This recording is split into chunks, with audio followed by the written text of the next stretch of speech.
Mga kapuso, katotohanan, yan pong panata sa bayan ng GMA News and Public Affairs. Hindi po ito magbabago, dumaan man ang maraming taon. Yan po ang mensaheng nais namin iparating sa bagong himig ng aming awitin na handog namin sa inyo, mga kapuso.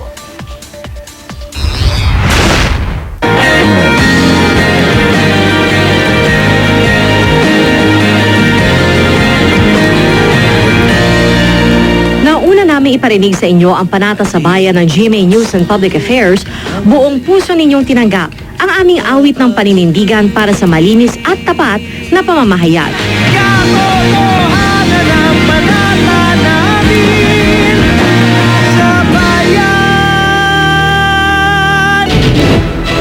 Dumaan man sa maraming pagbabago ang paraan namin ng pagbabalita, hindi nagbago at hindi magbabago ang aming panata sa katotohanan.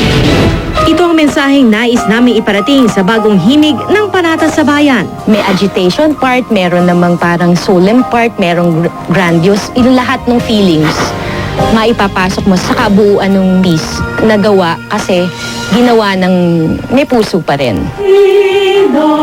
Inawit ng Philippine Madrigal Singers na ngayon nagdiriwang rin ng ika-50 taon bilang isang internationally acclaimed choral group.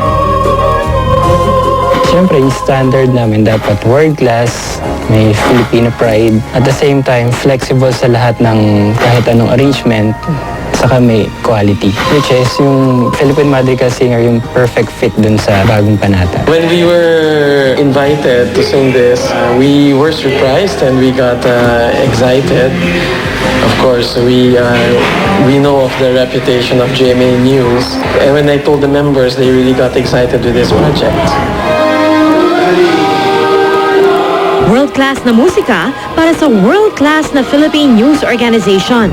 Ito ang handog namin sa inyo sa bagong panata sa bayan. Magandang maawit yung kanta na ito dahil sa message. It really has a very strong and very truthful message tungkol talaga sa katotohanan. Naramdaman namin na bagay talaga.